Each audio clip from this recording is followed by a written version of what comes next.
objectives. Through completion of this lesson, students will define the figurative language, identify the 6 figurative languages, develop students' critical thinking skills through analyzing photos, and learn the value of vigilance through applying figurative language in real-life settings. Subject matter. Topic: the 6 figurative language. Grade level: 7th grade. Materials: PowerPoint presentation, photos, and video.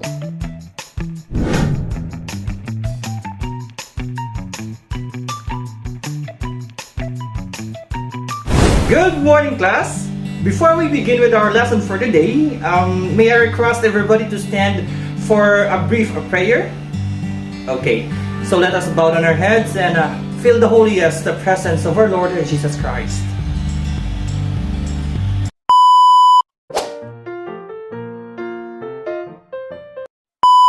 So I hope everyone had enjoyed your whole week vacation. I can see smiling faces around, which means you really savor your free time, don't you? Alright, so as our routine, let me remind you about our class rules. On your screen, please be reminded of the following rules during our class discussion. Okay? No cell phones are allowed during the discussion. I expect you to participate and be attentive during the discussion. If you have your necessities, you may raise your hand and let me know. Are those still clear with us? Oh, that's great. And now, as a recap of our previous lesson, which was before the Holy Week, who can still recall it? Alright, so please share with the class. Perfect. This time, who can define the meaning of the nouns? Yes, John? Excellent. So, who can enumerate the 7 different types of nouns? Yes, Carl? Well, you amaze me that after a long vacation, you still be able to recall those, and that's quite impressive.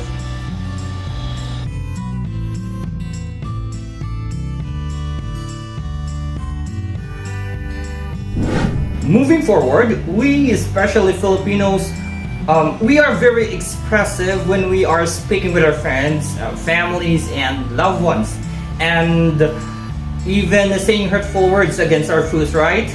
So for instance, have you ever experienced being compared to a worm or a turtle when moving too slow? Or saying, "What a beautiful morning, the sun is smiling at us."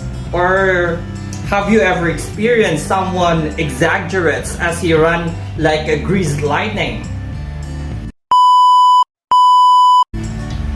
Yeah, that's right. So those have been part of our daily lives, and we know how important those expressions are.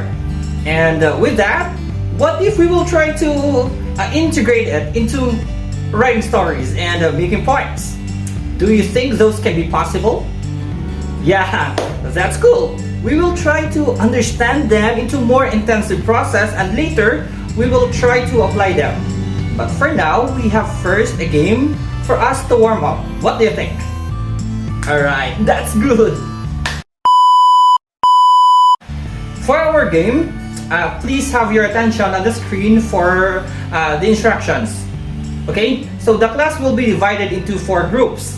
There will be 10 photos to see which are, related to the topic. And each time that a particular group hits the correct answer will be given a minor prize.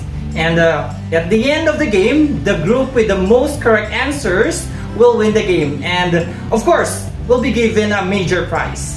Many tic-tacs later.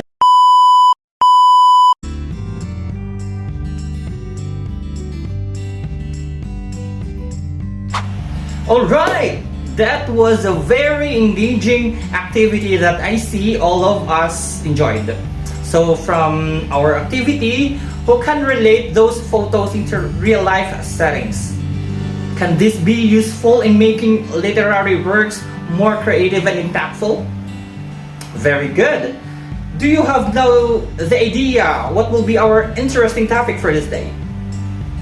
Okay, that's good.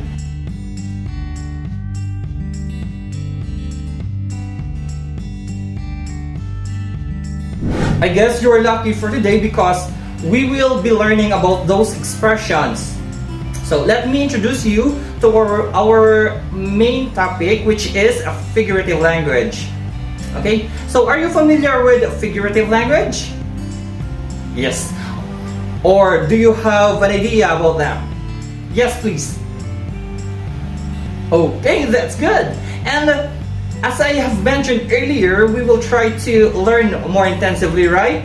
So, in your own words, based on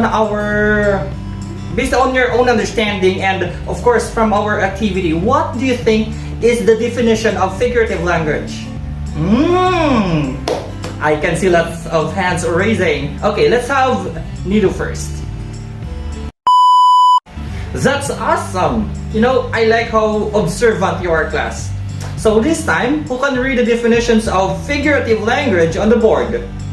Okay, let's have Grace. Please read the definitions of figurative language on the board. Thanks, Grace. Yes, when we say figurative language, it refers to those words in a way that deviates from the conventional order and meaning in order to convey a complicated meaning, colorful writing, clarity, or evocative comparisons. Okay, so it uses ordinary sentences to refer to something without directly stating it. With the figurative language, we will be able to compare things in order to provide someone with more details. We also use techniques to help our readers or listeners to better understand what we are trying to describe, right? And for the writers, especially those fictional writers class, you know, most of them uses a figurative language to engage their audiences using a more creative tone that provokes thinking and sometimes humor. Yes, humor, class.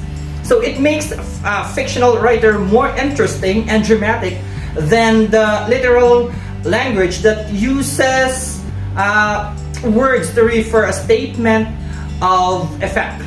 And of course, readers also usually become more interesting to read books with witty content. Am I correct? Yes, it will become more indulging as we read more and more compared to those books that just use ordinary language. So aside from being an interesting factor, we also learn more from the figurative language that the writer uses, which will be helpful in making our very own literary compositions. And that's an advantage. Am I correct, class? How about you, class? Do you have more ideas to share before we continue to several types of figurative language? That's true. Moving on, there are several figurative language that are being used before until these modern times. First in line, we have this famous simile. Who can read the definitions of simile on the board? Okay, let's have Karen. Okay, thank you, Karen. So, when we say simile, it refers to a figure of speech that compares to unlike things and uses the words like or as. Okay, so please take note, class, that when we compare things having opposite characteristics and we use like or as, that's already a simile. So, writers use this type of figurative language to spark an interesting connection between the text that they read and the reader's mind. Okay, so here is an example. The cat sat in the chair like a king overlooking his kingdom. So the next figurative language is metaphor. So Eden, please read the definition of metaphor on the board. Thanks, Eden. So when we say metaphor, it's a statement that compares two things that are not like. Unlike similes, metaphors do not use the words like or as. Such statement only makes sense when the readers understand the connection between two things being compared. So the best example of this is one of the famous lines we used to say, especially for those who are working. We usually say time is gold, right? So the third, we have this hyperbole. Carl, please read the definition on the board. Thanks, Carl. So when we say hyperbole, it is an exaggeration that is created to emphasize a point, to bring a sense of humor. So as I've said earlier, we Filipinos are always using figurative languages. And one good example is using hyperbole, which we hear most of the time from the Marites, right? So they make up stories and exaggerate them. So, just kidding, class. So we can hear it from our friends, of course, who share their outrageous experiences. So moving forward, next is personification. So, oh, same hands are raising. I want somebody from at the back. Oh, let's have Glenn. Glenn, please read the definition of personification on the board. Okay, thanks, Glenn. So when we say personification, it is the attribution of human characteristics to non-living objects. Using personification affects the way readers imagine things, and it sparks, an interest in the subject. So an example of personification is, the sun greeted me when I woke up in the morning. So the sun is a non-human object, right? So but has been given human characteristics, since greetings can only be performed by living creatures. Okay. For synecdoche, let's have Jane. Jane, please read the definition of synecdoche on the board. Yes, thank you, Jane. So, when we say synecdoche, it is a type of figurative language that uses one part to refer the whole, or the whole to refer to the part. For example, a set of wheels can be used to refer the whole to a vehicle. And a suit refer to a businessman, right? So when referring a car as a set of wheels, and the wheels are not a part of the car, but the whole thing, right? So similarly, a typical businessman wears a suit alongside other accessories such as a watch and a briefcase. Is that clear? Alright. For the last figurative language, I want someone at the back. Alright, since the same ones are raising. Okay, let's have Mark. Mark, read the definitions of onomatopoeia on the board. Thank you. Thank you, Mark. So when we say onomatopoeia, this is a kind of figurative language that names something or action by imitating the sound associated within in order to make a literary work more realistic. For example, the truck engine roared as it climbed the hill. So from the sentence, roared is the onomatopoeic word that signifies how the truck engine would react as it climbs the hill. So just take note always, onomatopoeic words are words that represent sounds like the buzzing of bees, bzzz, and or the fireplace heater hissed and cracking. Okay? So we have words that represent sounds here like buzzing, hissing, and cracked.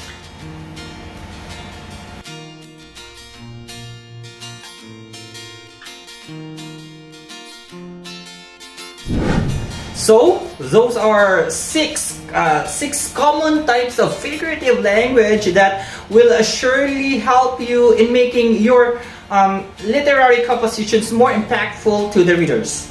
And you know what? Through figurative language, we can transform ordinary descriptions into evocative events, enhance emotional significance of passages, and turn prose into a form of poetry. Okay? So it can also help us to understand the underlying symbolism of a scene or more fully recognize a literary theme. Okay? And for the students like you, and for me as well, of course I am still learning, figurative language will help you convey emotion, create tone and mood, and express slight nuances in connotation. So these are the important clues that help you inferences and understand the author's purpose as well. So you always should be on the lookout for this kind of language. Is it clear, class? Okay, very good. But how about when we apply it in a real life settings? How can you relate figurative language to your life? How can you apply figurative language when writing stories, poems, your novels, and the like? So what do you think are the values in this lesson? Trying to tell us. Okay. Alright. That's right. We should always be vigilant, class. Not only the words we speak which can hurt someone. You know what? Sometimes people may misinterpret our thoughts because they think of another meaning. It might be because of how we deliver the words, how we use tones, and many other factors. But the bottom line there is, in this lesson, you are learning something from the figurative language which will help you make your literary works more interesting, and you also learn a lesson, and that's to be vigilant, right? So if you would like to know more about it, I suggest you try to go to your library and have some time to read some books there. Okay? Alright, that's good. Okay, thank you.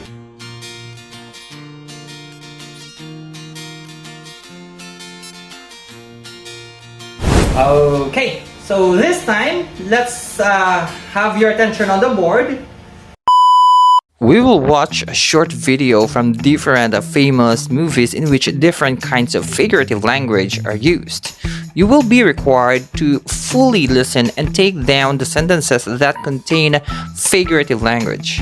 I will give another instruction after watching the video, okay? Is the instruction clear to all? Okay, great. Please be silent as we watch the video together.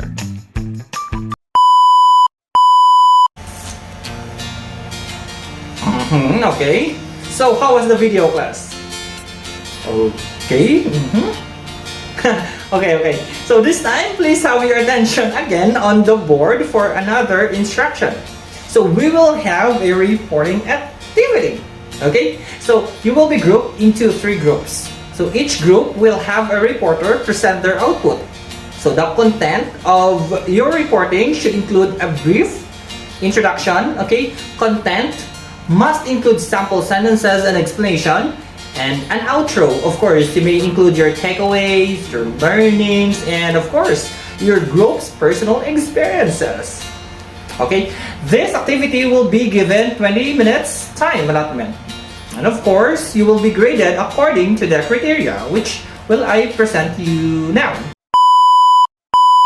Okay, class, for your reporting criteria, we have this category, we have the content, organization of thoughts, the grammar, and of course, your appeal.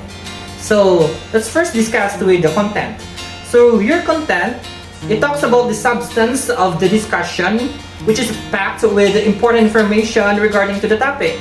That's 20 points. Okay? Next, we have this organization of thoughts. This organization of thoughts talks about the topic is presented in such a systematic manner where the audiences, your classmates of course, can easily understand the gist of the substance. And that is, yes, 10 points. For the grammar, there are no grammatical errors created in the output. And the sentences and the paragraphs are, well crafted. That's also 10 points.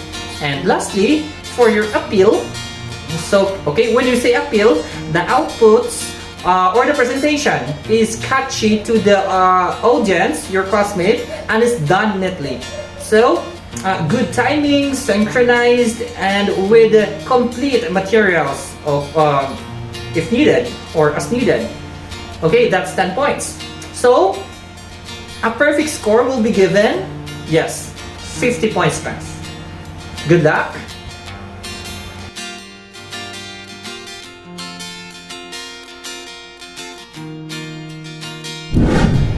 Okay, so let's have a round of applause for each groups. To all of you who presented the reporting excellently. You always make an impressive output, actually. So I congratulate you, class, for having that attitude. And of course, for your assignment, please have your attention on the board again. Alright, for your assignment, you will be assigned to write a short story in your own choice of genre. You will be applying all the figurative language that we discussed today. So underline the figurative language used in the story. So on the other sheet of paper, you will list down all of them and indicate what kind it is. So the composition should have at least 2 examples for each kind. Alright? Are there any clarifications? Do you still have more suggestions? Okay, I can see no hands raising anymore.